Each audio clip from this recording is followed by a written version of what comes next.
Have you ever looked at a neighbor mowing his lawn, waving good morning, and thought, how well do I really know him? Because on a quiet street in a small Austrian town, one man lived a double life. Above ground, he was a father, a husband, a retiree. Nothing unusual. But below his home, he kept a secret so horrifying, it would shake the world to its core. For 24 years, Josef Fritzl imprisoned his own daughter in a hidden basement, without sunlight, without freedom, without mercy. Over those decades, he repeatedly abused her, tortured her, and fathered 7 children with her. This was not a crime of impulse.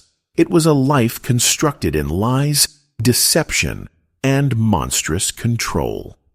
Today we revisit one of the most haunting cases in true crime history. A case that forces us to ask, how can pure evil hide behind such an ordinary face? This is the story of Elisabeth Fritzl, the girl trapped below her family's home, while the world above went on as if nothing ever happened. If stories like this compel you, not just the horror, but the strength of survival, then subscribe to our channel. And stay with us, because what lies ahead is more disturbing than fiction. Elisabeth Fritzl was born on April 6, 1966, in the small town of Amstetten, Austria. She was the 4th of 7 children, quiet, thoughtful, and often described as gentle. But behind the closed doors of her family's home, things were far from peaceful. Her father, Josef Fritzl, ruled the house with an iron grip. To outsiders, he seemed like a strict but normal man, a civil engineer, a businessman, even a landlord. But at home, he was cold, controlling, and increasingly obsessed with one thing, Elisabeth. From a young age, she felt his gaze. He monitored where she went, who she talked to, and how she dressed. By her teenage years, the lines between discipline and domination had vanished completely. At school, Elisabeth had friends, but they noticed something was off. She rarely talked about home. She was shy, withdrawn, and whenever her father came up, the conversation stopped. In 1983, at the age of 17, Elisabeth tried to escape. She ran away, hoping to start a new life. But police found her within days and brought her home. On the car ride back, Josef made a chilling promise: "You will never leave again." The following year, just after her 18th birthday, Elisabeth told her parents she was moving in with a friend in nearby Linz. But on August 28, 1984, she vanished. Josef told police she had run off to join a cult. A few weeks later, a letter appeared, supposedly written by Elisabeth, confirming she was safe and asking her family not to search for her. Police believed him. So did the neighbors. No missing person alert, no investigation, just silence. And for the next 24 years, no one saw Elisabeth Fritzl again. But she was never far away. She was just beneath their feet. On August 28, 1984, Josef Fritzl asked Elisabeth to help him carry a door into the basement. But once she was down there, he pressed a chloroform-soaked cloth over her face, knocking her unconscious, then dragged her into the secret cellar he had spent months preparing. What lay beneath that ordinary suburban home was not a basement, not a shelter, but a prison that Josef Fritzl had built, brick by brick, to keep his daughter hidden, silent, and under his control. Hidden behind a heavy, steel-reinforced door and accessible only through a secret passage, the space was completely soundproof. No windows, no fresh air, no hint of the outside world. Inside, Josef had built a cramped network of rooms: a tiny bathroom, a small kitchen area with a hot plate, a sleeping space with worn-out mattresses, and a narrow hallway that led nowhere. Josef decided when lights turned on, when food was delivered, and when the only door would open. Josef visited almost daily, sometimes with food, other times to abuse her. Isolated, manipulated, and trapped, Elisabeth became a prisoner in every sense. In 1988, she gave birth to her first child, Kirsten, alone, with nothing but a childbirth book, scissors, and determination. Over the years came Stefan, Lisa, Monica, Alexander, Michael, and Felix. 7 children, all fathered by Josef Fritzl. Some of them were raised underground, never seeing the sun. Others Joseph took upstairs, leaving them on the doorstep with forged letters from Elisabeth, claiming she had joined a cult and couldn't care for them. Authorities believed him. He and his wife adopted the children as their own, raising them just 1 floor above the cellar, where their real mother remained. To the outside world, Joseph was a devoted grandfather, mowing his lawn, shoveling snow, chatting with neighbors.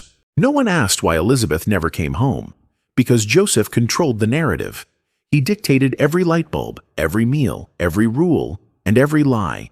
He ran 2 families, one above ground, in plain sight, one below, in silence, in darkness, in fear. And for 24 years, no one knew. By 2008, Elisabeth Fritzl had been underground for 24 years. Her eldest daughter, Kirsten, was now 19 years old, the same age Elisabeth had been when she vanished. And Kirsten was in trouble. She had grown weak, pale and sickly.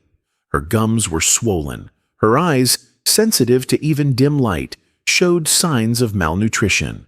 Her health was failing fast, and Elisabeth knew aspirin and herbal remedies were no longer enough. She pleaded with Josef. At first he refused, but Elisabeth insisted. She told him if Kirsten died, everything would be over. She would not cooperate anymore.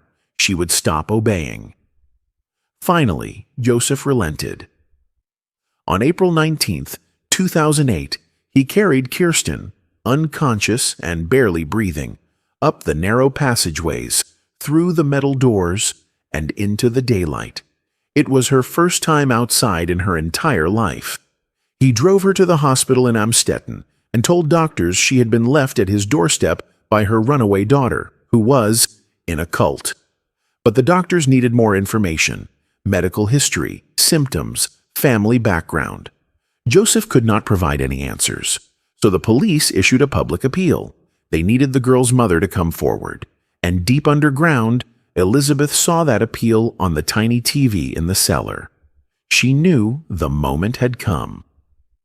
A week later, on April 26th, she convinced Josef to bring her to the hospital to explain Kirsten's condition. She promised she would return with him. She promised to keep the secret. But she never did. Once inside, Elisabeth was taken to a private room and questioned by investigators. At first, she stayed silent, but then the officers made a quiet threat. If she did not talk, they might separate her from her children.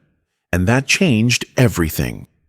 Elisabeth told them the truth, every horrifying detail: the cellar, the rapes, the pregnancies, the births, the years in darkness, the threats, the lies. She had been missing for 24 years, and all along she was just beneath their feet. On April 27, 2008, just one day after Elisabeth Fritzl told police her story, the world changed. News of her 24-year captivity broke like an earthquake. Une incroyable histoire de séquestration à présent. Elle s'est passée en Autriche et elle rappelle étrangement l'affaire Natascha Kampusch. Une femme de 42 ans a été gardée prisonnière par son propre père pendant plus de 20 ans dans une cave. Elle aurait eu 7 enfants avec l'homme de 73 ans qui a été arrêté. Headlines around the globe screamed, "Daughter imprisoned by father for 24 years." Reporters flooded the small Austrian town of Amstetten, a quiet place now thrust into a media storm. Within 48 hours, more than 800 journalists, photographers, and news crews from around the world had arrived. Satellite vans lined the narrow streets. Neighbors, stunned and silent, stared out from behind curtains. The house at 40 Yebstrasse, just a modest gray building, had become a global symbol of horror. Austrian officials held urgent press conferences. The country's president and prime minister expressed their shock, and the international community questioned how such a crime could go unnoticed for so long in the middle of a peaceful European town. But amid the chaos, one question rose above the rest. How did nobody know? How did neighbors, friends, police, even Joseph's own wife, Rosemarie, never suspect that a young woman and several children were being held underground, just steps away? Some blamed Austrian privacy laws. Others blamed blind trust in authority. But the truth was harder to face. Josef Fritzl had fooled them all. He maintained two lives. Upstairs, he was the strict but dependable grandfather. Downstairs, he was a tyrant. As the story spread, Elisabeth and her 6 surviving children were taken into protective care. They were placed at a secure medical facility, away from cameras, questions, and the public eye. Their physical conditions shocked doctors. Kirsten, still in a coma, was fighting for her life. Stefan, now 18, had never seen a tree. Felix, age 5, had never climbed stairs. Their bodies were pale, fragile. Their eyes, unaccustomed to sunlight. Their world, until now, had been 4 walls and fluorescent lights. And yet, despite it all, they were alive. Elisabeth had kept them alive. She had built a fragile but functioning life underground, teaching them, loving them, helping them survive in a world no one should have to endure. Her story wasn't just about horror, it was also about unimaginable strength. After nearly a quarter century of silence, Elisabeth Fritzl had spoken, and Josef Fritzl, the man who had orchestrated one of the most grotesque crimes in modern history, was finally under arrest. The cellar was sealed.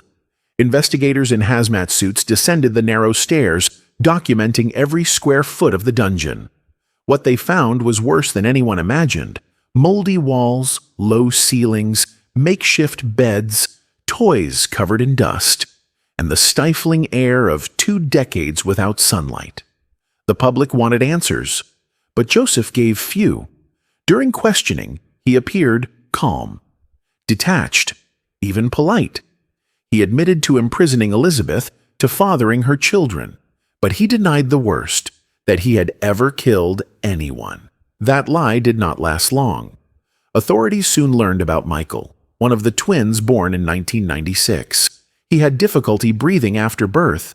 Instead of seeking help, Joseph let the infant die. Then, to cover it up, he burned the tiny body in the furnace. He was charged with murder by negligence, along with rape, enslavement, coercion, incest, and false imprisonment. In March 2009, Josef Fritzl stood trial in a courtroom in St. Pölten, Lower Austria. He was 73 years old, hunched, pale, and expressionless. He entered a plea of not guilty to murder. That changed on the 3rd day. When Elisabeth, now 42, entered the courtroom and testified, the room fell silent. She did not speak directly to her father, but her presence alone broke him. Josef Fritzl wept, and then he confessed. The trial lasted just 4 days. He was found guilty on all charges and sentenced to life in a secure psychiatric facility. Fritzl was sentenced to life in prison in 2009, with parole possible after 15 years.